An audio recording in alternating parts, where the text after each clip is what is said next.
6'6". All right, we're here in the Niner locker room with Niner offensive lineman Nick Zakelj. They always say it's the best to talk to the O-line. Why is that? Why are the O-linemen always the best interviews? I mean, I don't know. I think that's like it's guys that have personality that you wouldn't expect to have personality just because you don't really hear from them often. So I think that's something that kind of catches a lot of people by surprise. That a lot of us really do kind of have hobbies, interests, personality. I just think that kind of goes under the radar. Before we talk about the team, let's talk about you. Fordham, last year you're a rookie. I noticed a big difference this year. It seems like you just seem a lot more confident. You had a struggle maybe in the first game, but I feel like you just bounced back after that point. Yeah. How has your year gone so far? Yeah, no, I think it's gone a lot better. I think just kind of getting that incremental change, getting better and better, stacking the days during camp. That's something kind of shifting that mindset to now how kind of you do your job on the team, making sure that you got all the looks right, making sure that all the guys are good, make sure you kind of while still getting better at practice. I think that's something that's really important. But yeah, I mean, all the work they put in with DP coach, all the O-line coaches, I think is something that's really helped me a lot coming this year. I think just kind of knowing my assignment more, being more confident. Dallas, what do they look like on film to you? I mean, I saw a list. They had 7 guys on their front that have at least 6 pressures. So pressure's coming from any direction. It's a huge challenge for the O-line this week. Yeah, very big challenge. You know, they got a really good D-line, really deep D-line. You know, they just kind of like to run around there, create havoc, get on their pass rush. I think that's something that we got to be really on point with our technique, with our assignments, and I think that's something that we need to do in order to win the game. I was talking to Alfredo. He said, "Man, Brock and Nick priced me out this year, man." He said they're going uptown. And he's like, "I'm having a baby, and so me and my girl are living together."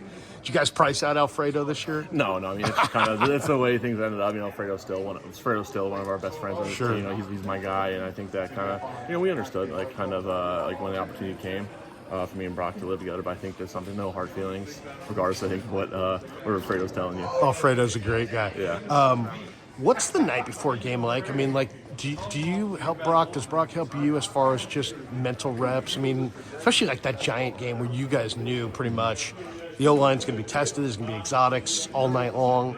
Do you guys talk through the game plan at home, or do you leave here, and maybe at home you're watching movies and having fun? Yeah, or I definitely think that there's still a football aspect when we get home. Kind of talking about aspects of the game plan, but like day before the game, he's locked in. He's locked in with the QB coaches, all that. So I think that's something that he's into his routine. But yeah, during the week at home, I think we kind of discuss the stuff, like especially me with the run game and him with the pass game.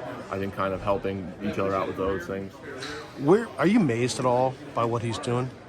Because you know him probably as well as anybody in here. Yeah, just because I've seen the work he's put in and how much he deserves the success, I think that's something that I'm not surprised, really. I think it's very quick. I love how people love what he's doing. I think it's just a testament to his work ethic. Yeah. But what about the outside world doubters, man?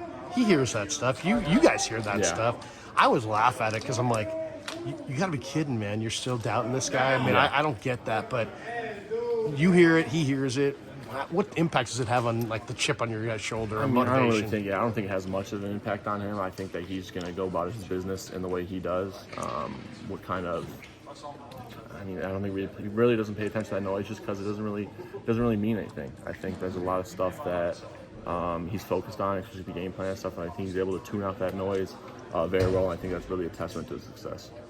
I know faith is a big deal for him. How do you? I don't know what your faith is, or if you're a religious guy at all, but I know there are guys in here that really are. How do you think they blend that with like game day? You guys play on Sundays and stuff. I mean, would somebody who has faith as a central part of their life, is there any time for that on game day? Or I definitely think so. Yeah, I think you got a lot of time to yourself to kind of really ground yourself like with your faith. I think like a lot of these guys do, and I think that's kind of just part of their routine. I think that's what they go about doing each and every day. Make sure they perform their best. I think that's something that's very important for them. D-line, Hargrave, Armstead, Javon.